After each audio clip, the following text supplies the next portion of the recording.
Allow them to sort themselves.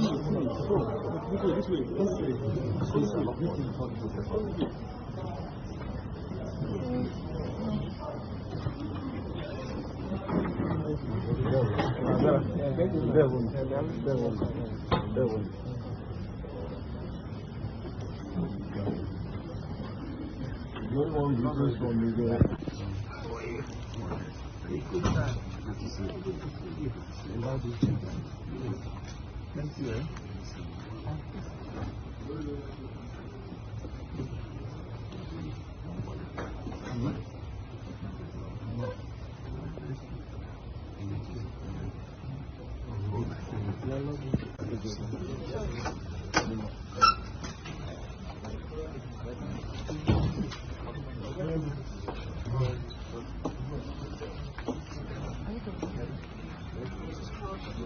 How are you? Fine, thank you. How are you doing? Very well, thank you. You have finally gotten a new judge to handle your case. How do you feel about that? Great, I suppose. Yes. So what are your expectations from today's proceedings? Is that justice will be done, of course, in accordance with the rule of law. That's what I'm expecting. Thank you very much. Thank you very much. That's my daughter. Take advantage of my daughter.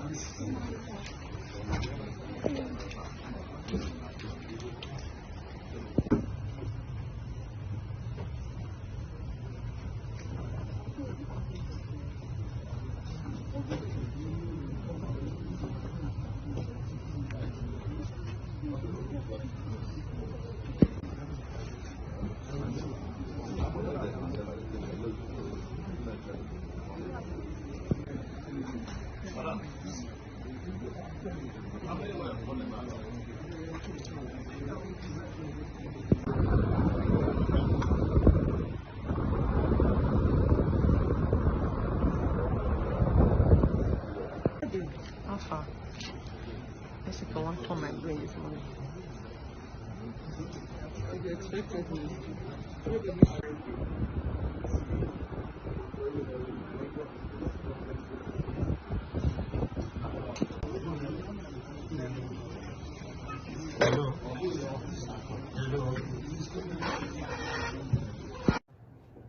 Nnamdi Kanu is going to stand before Judge Omotosho of the Federal High Court. The federal government will be restarting Nnamdi Kanu's case. This is an exploitation of justice. Nnamdi Kanu has said in the past that he's going to beat the federal government at their courts. For some years now that Nnamdi Kanu has been going for trial, the federal government has not been able to secure a conviction on Nnamdi Kanu. Now, political solution was advised in the first place because they tried with all their account charges. They could not find Nnamdi Kanu guilty of any of these charges. So under Tinubu, they are restarting the case with a fresh judge, Judge Omotosho. This is an exploitation of justice. One of the reasons why Igbo people all over the world support Nnamdi Kanu, amongst other agitators.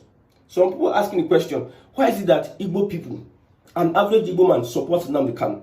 An average Igbo man. Over 90 million Igbo people all over the world support Nnamdi Kanu, whether the person is in Nigerian government, a politician, whether the person is a businessman, rich or poor.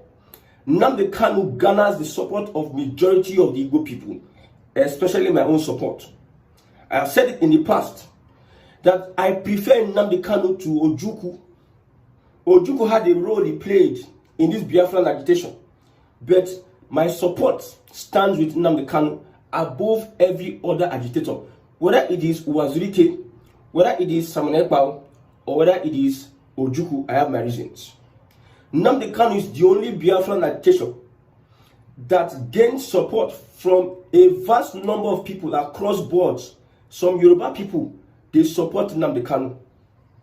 Some Hausa people, they like Nnamdi Kanu. Nnamdi Kanu has become an inspiration to Nigerians. Look at what the Ijo were saying the other time. Let us join the Igbos agitating.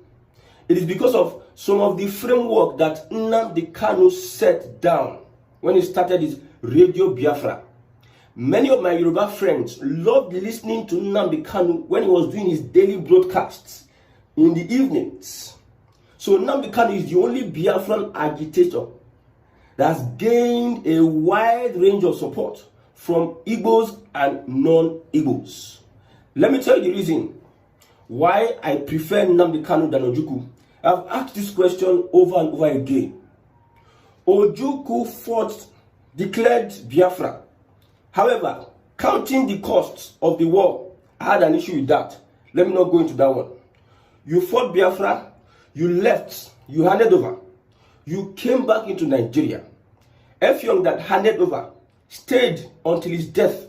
You came back into Nigeria, got into politics, created a political party, and wanted to become president of the same Nigeria you fought. Make that make sense. Okay, let's assume that Nnamdi Kanu, as you see, with all the pressures, with all the reports we are getting, with all the allegations that the federal government is dangling something around him to compromise, one of the reasons that he has been given over time is to stop this Biafra agitation. We'll find a political solution. Because if you look at all the count charges they are wanting to use to nail this man, they could not nail Nnamdi Kanu. Because there's one factor in the whole of this case. How did Nnamdi Kanu move from Kenya into Nigeria? That is the only thing that is holding the Nigerian government. That is the only thing that has indicted the Nigerian government from nailing Nnamdi Kanu, from sentencing Nnamdi Kanu or finding him guilty. That is the only thing. How did Nnamdi Kanu move from Kenya, place A, Kenya, to place B, Nigeria? So that illegality in the court of law, they could not prove it. Effiong did not dabble into politics. He stayed put. Respect to the people that fought Biafra with him. Respect. But Ojukwu came back, created a party, ran for presidency, and at the end of the day, he was buried with Nigerian flag. Although there were politics around it, they put Biafra flag. Now there's a wife of the same Ojukwu aligning with the government of Tinubu. Remember, after Ojukwu wife were appointed, that's when they got Samonekpa. Dr. Damage's broadcast with Samonekpa. After that, all those whatever broadcast, after Ojukwu's wife was appointed Minister of State for Foreign Affairs, there were allegations and reports that she pressed some buttons, and now Samonekpa has gone under. So the only person that I'm going to stand and say this man sacrificed his life is a true agitator. It is Nnamdi Kanu. Why would I not support Samonekpa? I've said it. Whatever these agitators have done, they have contributed their quota, the way we all are contributing our quota to this agitation.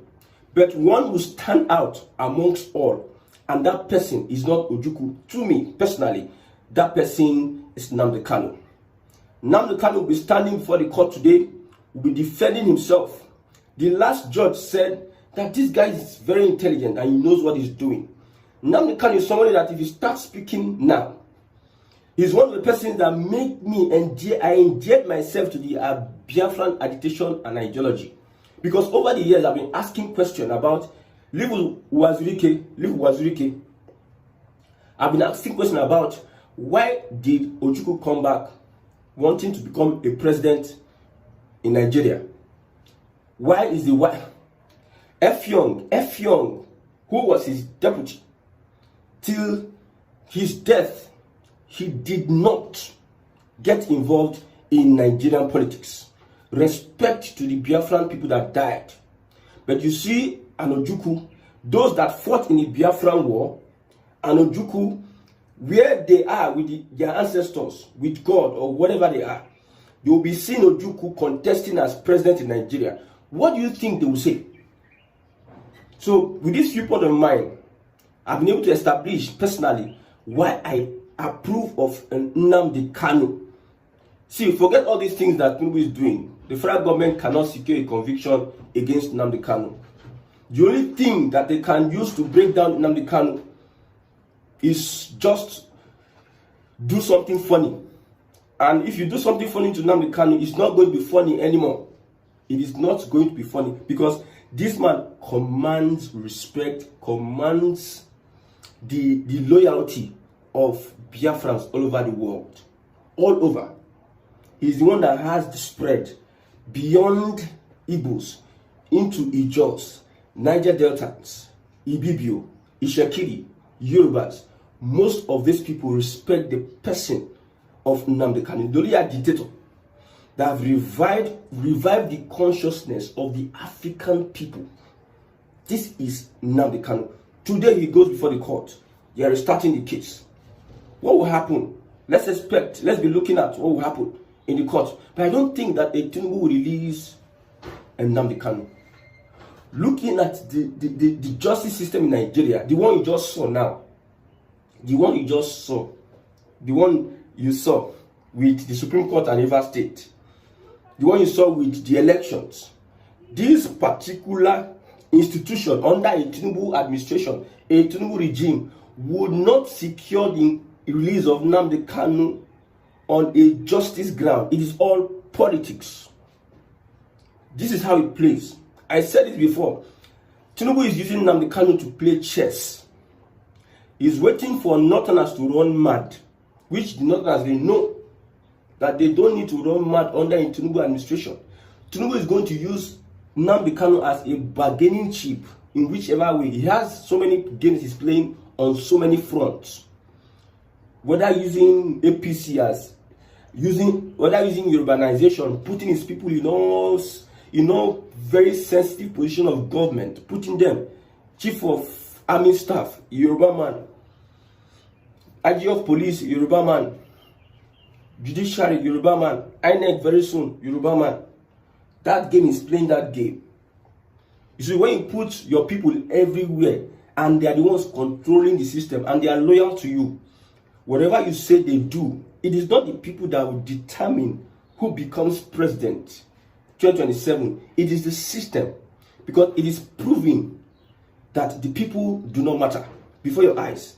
The politicians are proving that you no matter for the scheme of things. So what Tinubu is doing with Nnamdi Kanu is that he's using Nnamdi Kanu as a wild card. If the Northerners, if the Fulani, because they are majority in the Nigerian army, if they want to do anyhow, however, Nnamdi Kanu will be unleashed. Sonebo will be unleashed on them, then we will divide the country. But there's one thing the Fulani never ever wants to happen at all, is division or structure of Nigeria. That is one thing. They never want to hear division of Nigeria, restructure. Never. So they will pipe low. I don't know about this coalition they are doing. You see Atiku and Erufai. I don't know. Obi sent his representative. Coalition. I believe coalition is different political parties coming together. Merger is political parties entering themselves and forming one party. Merger. Coalition, you maintain your structure, your party structure. I maintain my party structure, but we are coming together to unite and work together, respecting our party structures with our interests on the table. So merger is what APC did.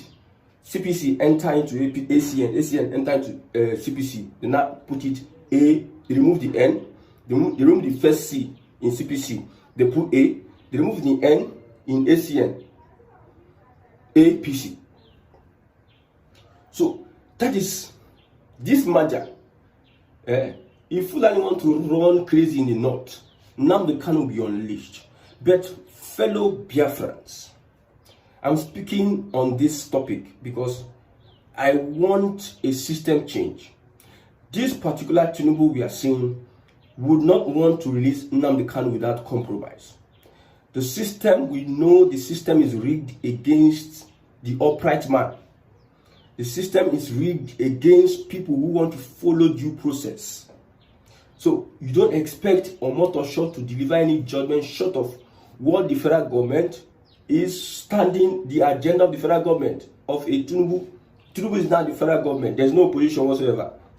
So Tinubu's ambition is to complete 8 years. And if Nnamdi Kanu will foment trouble for him, he will not release him.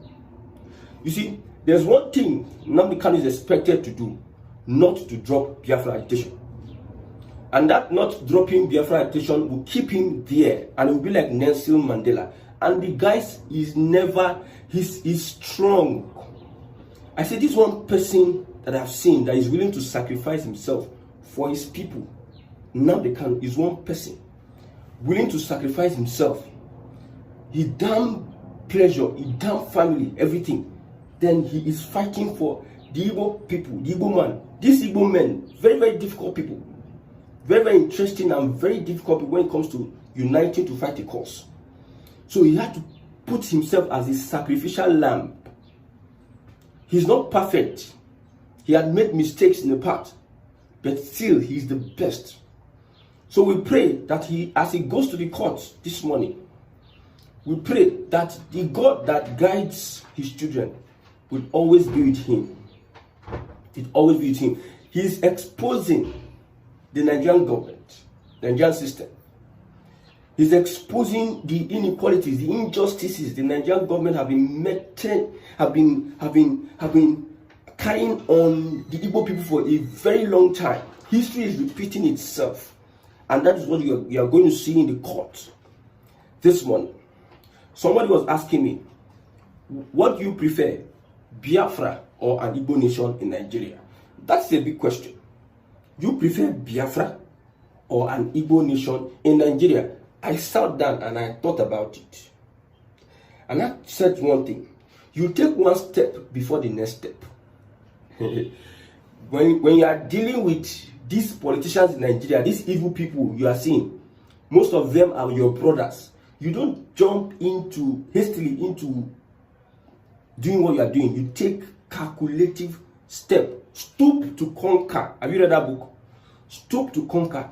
You with all your, you calculate, you plan your movement. Igbo nation, then Biafra. That's why you see every time I talk about restructure, because I know restructuring is going to lead into Biafra.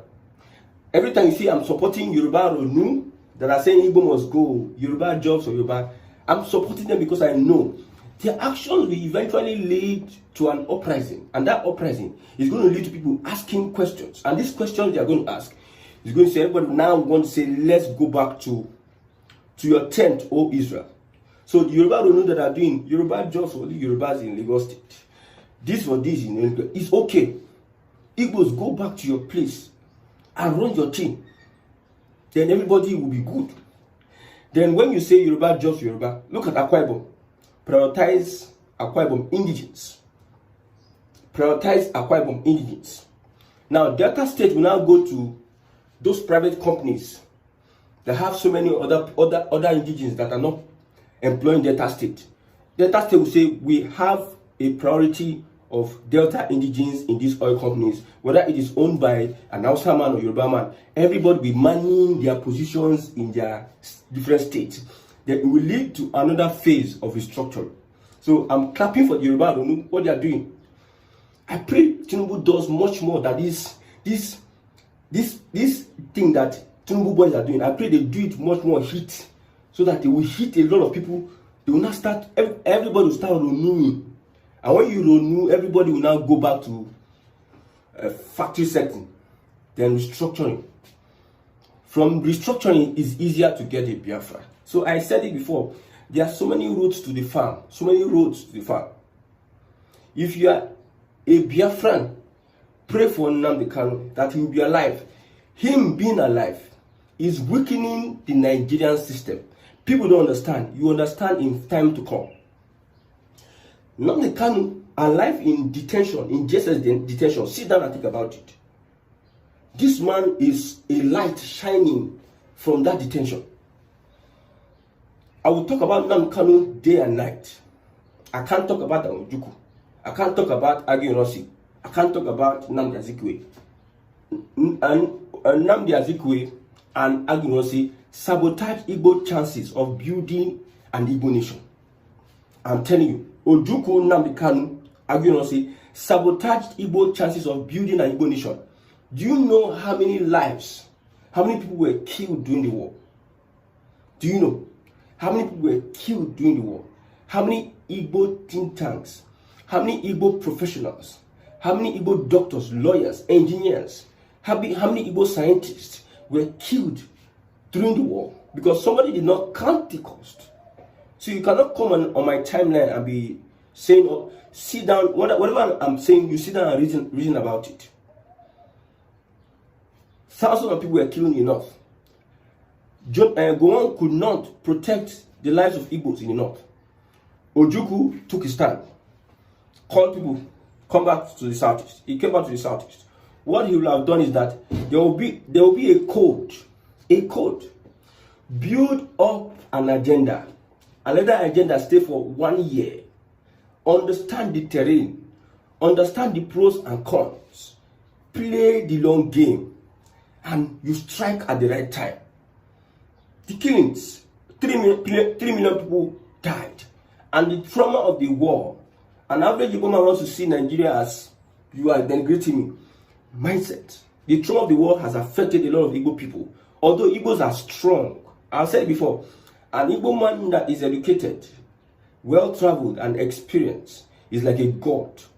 Igbo mans are one of the strongest tribe in the whole world. With all the things I've gone through, they come out brighter.